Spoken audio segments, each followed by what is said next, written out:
Okay, let's dive in. We are getting into the world of James Joyce today, which, can feel pretty monumental, sometimes even a bit intimidating. Oh, definitely. Especially when you think about Ulysses, or, dare I say it, Finnegans Wake. People often go searching for these incredibly complex keys, right? Hidden in mythology or obscure classical stuff. Exactly. But what if the real secret, the thing that kind of holds the whole artistic vision together, isn't buried that deep? What if it's simpler? Sometimes it is. Sometimes it's hiding in plain sight. In a linguistic trick, maybe, or a pun. Yeah. Sometimes even just a silly kid's joke. And that's exactly where we're starting this deep dive. We're zeroing in on one almost foundational riddle right from the start of A Portrait of the Artist as a Young Man. And it all hinges on this one, really quite delightful bit of Irish pronunciation. Yeah, the town name. Athian, County Kildare. Right. And the crucial thing, the piece you absolutely need to know, is how it's pronounced locally. It's not Athi, it's a thigh. A thigh, just like the body part. And this simple sound-alike, this schoolyard pun, well, our sources argue it's the first real clue. It totally cracks open how Joyce uses riddles and these word puzzles, these conundrums, throughout his entire work. They're not just jokes. No, they're way more than that. They become these deep structural things, Yeah. symbols of, well, knowledge, the struggle to create art, the search for authority, really. So our mission today is basically to follow that thread, starting with young Stephen Dedalus, failing to get this simple pun, Right. all the way through Leopold Bloom finding a kind of peace with the universe's riddles, and then plunging into the total linguistic whirlwind of Finnegans Wake. And we're leaning on some solid academic analysis here, looking at how Joyce weaves together folklore, word games, and these major literary themes, trying to give you, the listener, a bit of a shortcut into his genius. Okay, so to really get why that APA thigh thing lands with such force, we need to back up a tiny bit. We need to understand the kind of wordplay Joyce was interested in. He made a distinction, right, between different kinds of riddles. He did, and it's important. The sources stress this. He saw a difference between what you might call a true riddle and a conundrum. Okay, unpack that for us. What's a true riddle? Think ancient. Think folklore. A true riddle is based on finding an analogy, a similarity between things in the natural world. It describes something in a way that makes you think it's something else entirely. Like the classic one, the Sphinx's riddle. Exactly. What goes on 4 feet, then 2 feet, then 3 feet? But the more feet it has, the weaker it is. Hmm. Man, crawling, walking, then walking with a cane. Precisely. It's an analogy across a whole life cycle. It connects human existence to natural processes. It's philosophical, based on observation. You don't find them much outside of folklore these days. Okay, so that's the true riddle. What about the conundrum, then? That sounds more like Joyce. Oh, that's pure Joyce territory. A conundrum isn't really about nature analogies. It's all about language. It's basically a pun, but phrased as a question. So it plays on words having double meanings. Exactly. It exploits the ambiguities baked into language itself. Words that sound the same but mean different things, or words that can apply to completely different contexts. The Euthea joke is like the perfect, simple example. It works because of the sound ambiguity. Okay, wait a sec. If the true riddle is about deep connections in nature, but Joyce leans towards the conundrum, the language game, Mm-hmm. does that mean he thinks language itself holds the real power? Like mastering words is more important for the artist than just observing the world. That's a fantastic question, and the analysis suggests, yeah, pretty much. Joyce was obsessed with finding correspondences, those Baconian cycles, nature history, the body, all that deep stuff. Right. But his method for exploring and showing those connections, it was almost always through the slipperiness of words. Spoken, written, misheard words. The conundrum became his tool. It was, like you said, philosophy dressed up as wordplay. And this wasn't just him messing around. This whole riddle tradition had serious weight, especially in Ireland. Joyce knew his folklore. He absolutely did. And historically, being good at riddles wasn't just about being clever at a party. It was a sign of real wisdom, real authority. How so? You had to show two things. First, you knew the secret names of things that showed you had some power over the world. And second, you had the mental sharpness, the agility to twist language around like that.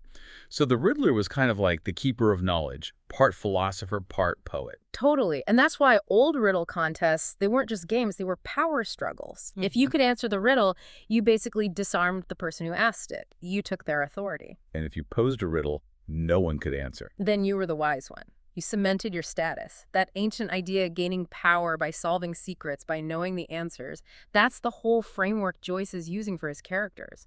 That's what's really happening when Stephen Dedalus can't even answer a simple pun about his own country. Which brings us right back to that scene in A Portrait.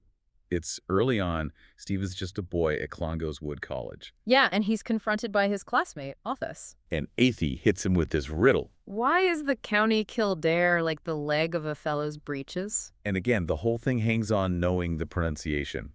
If you're reading it silently or you're not from Ireland, you're lost. You have to hear Athie as a thigh. Because there is a thigh in it. Yeah. Simple as that. But Stephen doesn't get it. And this failure, it's not just a missed joke.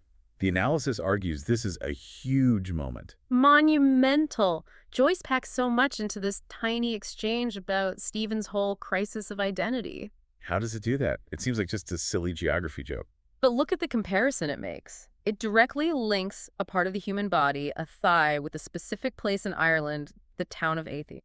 For Stephen, who spends the whole book wrestling with his connection to Ireland, his belonging in Ireland, this riddle basically asks him point blank, how does your physical self relate to your country? And the kicker is, it's a pun on the name of the boy asking the question. Exactly. Athie, the riddler, is linguistically tied to his country through his own name. His name makes sense in that context. It's rooted there. It suggests he has this sense of identity, of belonging, of security that Stephen just doesn't. Yeah, Athie seems confident. He's presented later as knowing secrets, having a kind of authority among the boys. He possesses this oracular authority, as the source calls it. His unanswered riddle marks that confidence. Whereas Stephen, his name, Dedalus, is already setting him apart. It's queer, foreign, linked to the Greek myth of the exile, the craftsman, everything Athie isn't. So when Stephen admits right there, I am not very good at riddles, it's huge. It's him confessing his inability to figure out the world around him. He sees it all as just confusing puzzles he can't solve. He doesn't understand himself or his place or even how words work in his own environment. Right. So his very first real attempt in the narrative to sort of gain knowledge, to start becoming an artist, it just fizzles. It ends in failure, in impotence. He can't even master a basic pun. And based on that tradition you mentioned, failing the riddle means failing to gain power. Exactly. That authority, that knowledge, it's denied to him from the start. All he's left with is confusion, frustration, and this inability to connect, to understand even the simple stuff about his home. It really sets the stage for his later alienation, his famous, I will not serve. Okay, so the riddle doesn't just vanish after Portrait. It seems to become this recurring motif in Ulysses, almost like a measuring stick for where the characters are at. Yeah, it evolves. It tracks their growth or lack of it. We see Stephen still grappling with his creative blocks, his artistic impotence in the Nestor episode. And there's another riddle there, right? The sowing seeds one. That's the one. Riddle me, Randy Rowe. My father gave me seeds to sow. Okay. Now, the full traditional version apparently adds lines like, the seeds were black, the ground was white, and the answer in folklore is writing a letter. Writing a letter. Wow. So for Stephen, the aspiring writer who isn't writing, it's massive self-commentary, deeply ironic. He's the artist who can't create, who isn't sowing the seeds of his talent or, any other kind of seed, given his issues. and it connects back to his father, Timon Dedalus, explicitly. My father gave me seeds to sow. Yeah. It points right at that broken relationship and how it's maybe stunting his creative, spiritual fertility. He still hasn't gained that command, that authority that the riddle tradition promises. Then later, Stephen becomes the Riddler himself, but in a really uncomfortable way. The Fox Riddle. Oh, yeah, that's in the classroom scene. He's a teacher now, supposedly the one with authority. But what does he do? He poses this riddle to his students knowing full well they probably can't answer it. He's basically replicating his own humiliating experience with Amathi. Exactly. It's cruel almost. He's acting like a phony oracle, the source says. He's dealing in non-knowledge, just showing off maybe. It really highlights his own despair, his inability to create real meaning or order. But the analysis says there's a hidden depth to this one too, even if Stephen doesn't see it. Paradoxically, yes. While it feels kind of pointless dramatically, just Stephen being difficult, the symbolism is apparently quite profound. The Fox riddle is said to point directly at his guilt over his mother's death. Ah, the agenbite of inwit. That's it. And it supposedly foreshadows this potential for resurrection, for escaping his paralysis, but only if he can confront and sort of bury that guilt. The wisdom is right there in the riddle he himself poses, but he's blind to it. He misses the secret analogy again. Okay, then things start to shift, or at least connect, with Lenehan's riddle. Yeah, Lenehan, that witty, slightly annoying character, he comes up with a brand new riddle. What opera resembles a railway line? The answer. The Rose of Castile, which sounds like... The Rose of Castile. Like railway tracks. Got it. Now, why is this a missed opportunity specifically for Stephen? Opera, roses, steel. Does it relate to Molly Bloom? Bingo. Molly's an opera singer. The rose connection is obvious, and hard as steel hints at her strength, her resilience.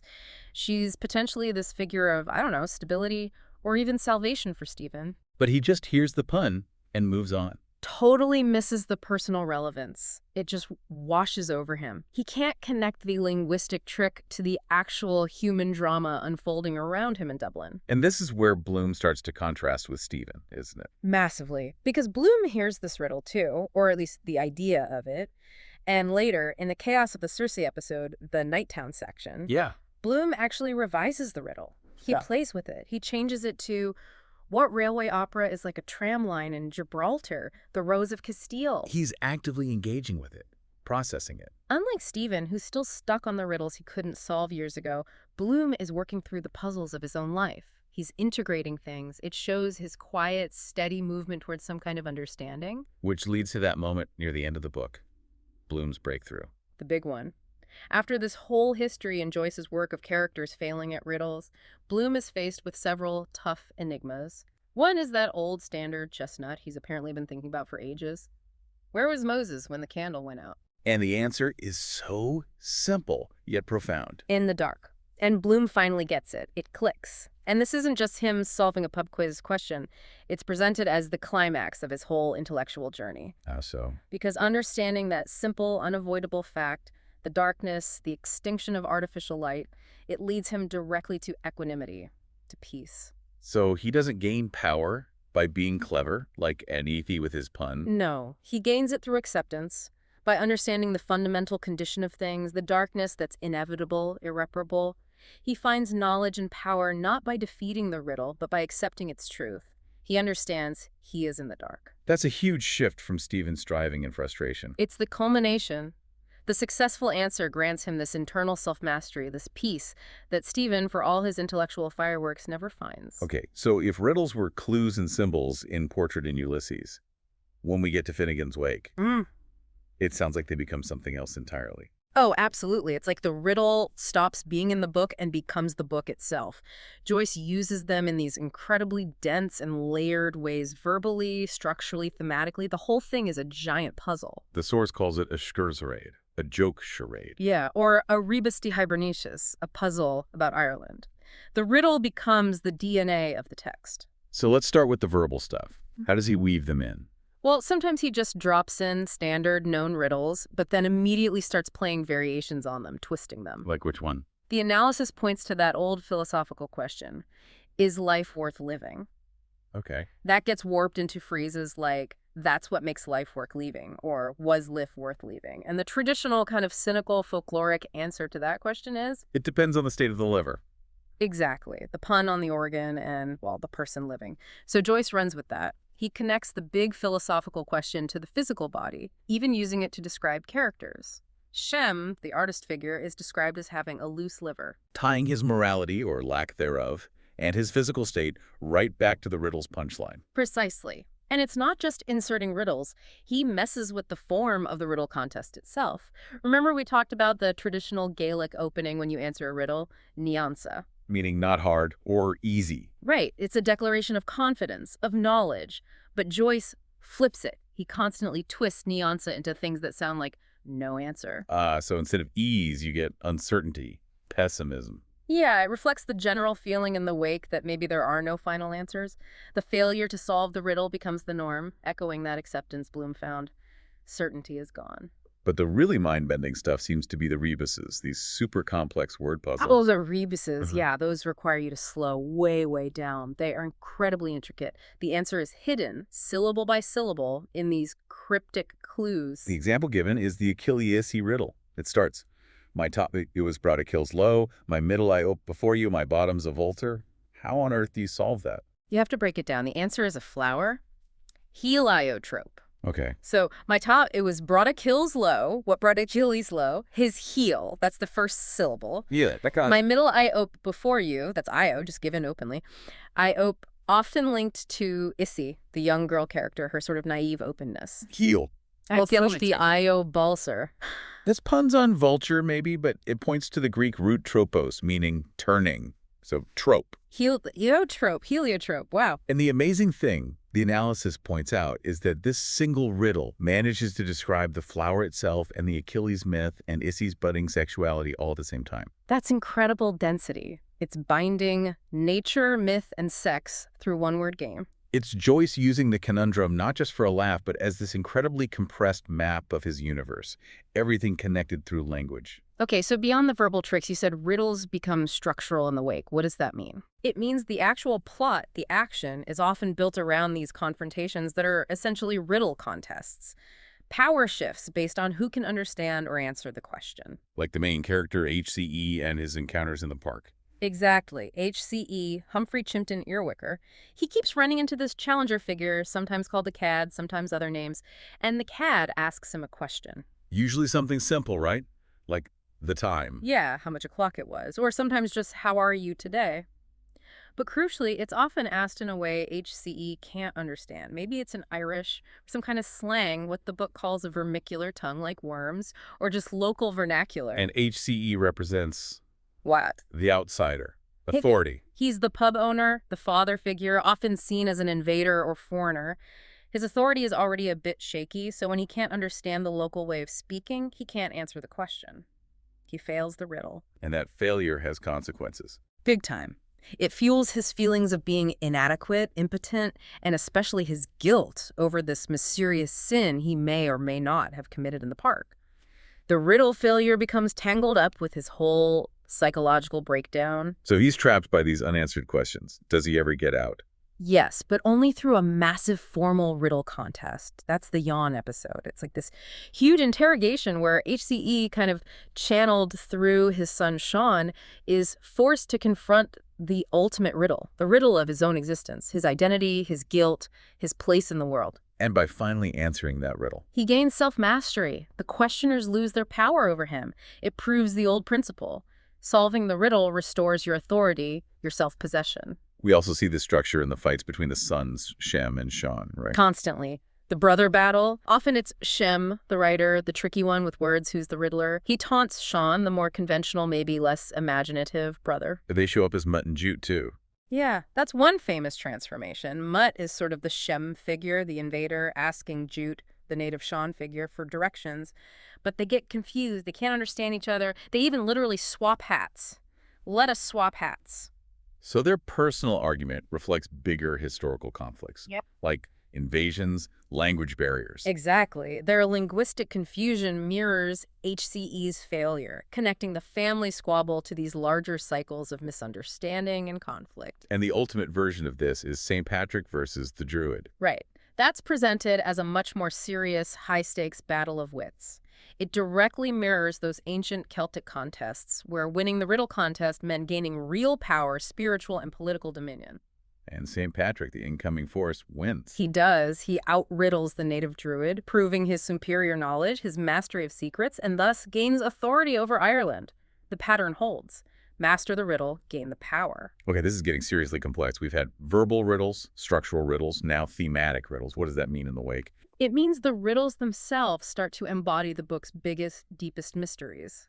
Primarily, the mysteries of creation, both artistic creation and, well, biological creation. Sex. Starting with the male side, Shem's riddle. Yeah, Shem, the artist figure, poses what's called the first riddle of the universe.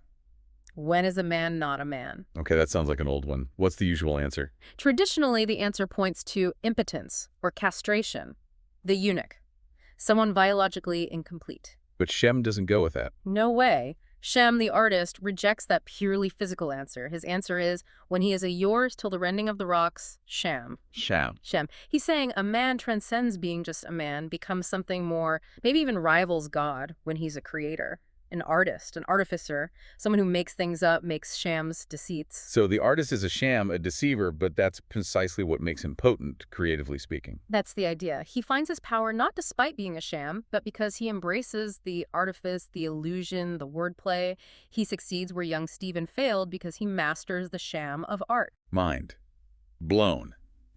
But the setup to that answer is even wilder, isn't it? The 13 wrong guesses from his siblings. Oh, yeah. This is where it gets almost unbelievably structured. The analysis shows that those 13 seemingly random wrong answers aren't random at all. They map perfectly onto Giambattista Vico's theory of historical cycles. Vico cycles. Okay, refresh my memory. There are 4 ages. Right. Vico saw history moving in cycles of 4 ages. The age of gods, theocratic. The age of heroes, aristocratic. The age of humans, democratic, and then a collapse and return, the ricorso. And the kids' 13 guesses fit into that. How? It's intricate. The first 4 guesses seem to relate to man trying to reach upwards, towards the divine, like seeking mystical knowledge or thinking about the end times. That's the age of God. Okay, then the next 4. Those relate to falling, to sin, to the decline you see in the age of heroes. So answers like being drunk, or related to original sin, like wanting the apple cake, the forbidden knowledge. Makes sense. And the third group of 4? That's the age of humans, mundane existence. Answers like being asleep or being a ghost or dealing with rituals like circumcision, the everyday stuff of human life. Okay, that's 12 answers covering the 3 main ages. What about the 13th? The 13th corresponds to the ricorso, the return. But ironically, the answer suggests the opposite of return. It says, man won't be a man till the bold sambar steps into the mosque. Basically, until pigs fly. Never. So the whole cycle of human history, according to Vico, is laid out in the failed answers to a simple riddle. Condensed into a parlor game, yeah. It shows the vast structure underlying even the seemingly chaotic parts of the wake. Incredible. Okay, so that's the male creative riddle. What's the female counterpart? That's the Prankian riddle. Here, a female figure, a version of ALP, the River Mother challenges a male figure, the Jarl, who is a version of HCE. And her question is? Why do I'm a look-alike a pos of porter peas? Which is dense. Yeah, what does that even mean? Well, pos might mean pot or pint. Porter peas links porter. The dark beer symbolic of creativity and life fluid throughout the wake, with maybe peas, fertility. Essentially, she's asking the man to explain the mystery of female creativity, reproduction, why woman is like this life-giving substance. An earlier draft had her just saying, I want a cup of porter.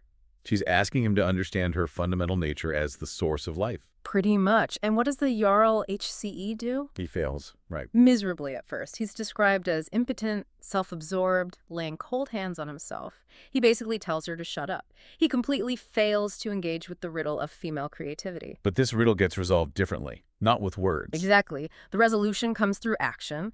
The Jarl eventually gets roused. He ordered things. He asserts himself, engages with her. By acting, by participating in the creative generative process, sex, family, society, he answers the riddle in a way. And that leads to order. Art. Both. Their interaction strikes a balance of power. It establishes the family, the social order, and it explicitly leads to art. The first piece of alliterative porthery, the first piece of literary pottery, or perhaps portery.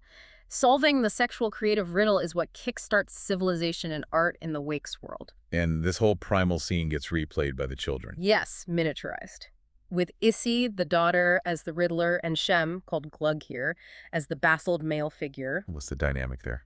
Issy and her friends, the Rainbow Girls, tease Glugshem with their changing colors like flowers. They're hiding the secret, the creative sexual mystery. And the key here, the analysis argues, is about the senses. Shem, the poet, is consistently called blind in the Wake. Blind, but he's the word guy. Right. His strength is the ear. He deals with the audible world, time, rhythm, sound, the connections that make poetry and puns work, but he can't see the answer hidden in the girl's colors. And Shaun, the other brother. Shaun is described as deaf, but having sharp eyes. He sees the visible world, static things, surfaces, appearance, like a painter. He can see the colors, maybe, but he's deaf to the underlying connections, the secret meaning. So neither brother alone can solve Issy's riddle. Nope. The implication is that the riddle, the secret of creation, can only be grasped when the brothers combine, when the senses exchange reverse. You need both the poet's ear for connections and the observer's eye for detail. Wow. So Joyce is saying true creation needs this fusion of the audible and the visible, the internal and the external. That seems to be the ultimate point. It requires the integration of these different ways of knowing the world. Hashtag CAG outro. Okay, so we've traveled a long way from a simple pun about a town in County Kildare. We really have. But that pronunciation, aphy as a thigh, it genuinely seems to be the tiny key that unlocked this huge recurring strategy for Joyce. He took these simple forms, folklore, pub jokes, children's riddles, and just elevated them into these incredibly complex tools. Tools to define his characters, their struggles for power, their creative wins and losses. Yeah, the pattern is consistent. Being able to solve the riddle, or even just ask the right one, equals knowledge. It equals power over yourself, over your world. Stephen fails early on and stays lost for a long time. Bloom finds a different kind of success through acceptance, by understanding he's in the dark. And Shem in the wake finds creative power by embracing the sham of being an artist, by answering his own riddle about manhood. And the logical endpoint of all this is Finnegans Wake itself. The analysis makes it clear the book isn't just full of riddles. It is a riddle. Joyce called it a scherzeret, a rebus de hibernesis, a cryptogram, a hidden message. He's suggesting the world itself is this giant puzzle, writing its own secrets. It's runes, as the Wake puts it, that we have to try and figure out. Which puts us, the readers, right in the same boat as the characters. We're constantly trying to solve and salve life's robulus rebus, as one line goes, trying to make sense of the puzzle. It really makes you think, doesn't it? Yeah. If Joyce's path to plumbing the depths of identity and creation started with understanding how a small town's name sounded, what are the seemingly trivial things, the puns, the local details, the things we overlook in our own lives? Yeah. What analogy are you missing? What simple question holds the key to the knowledge you're looking for?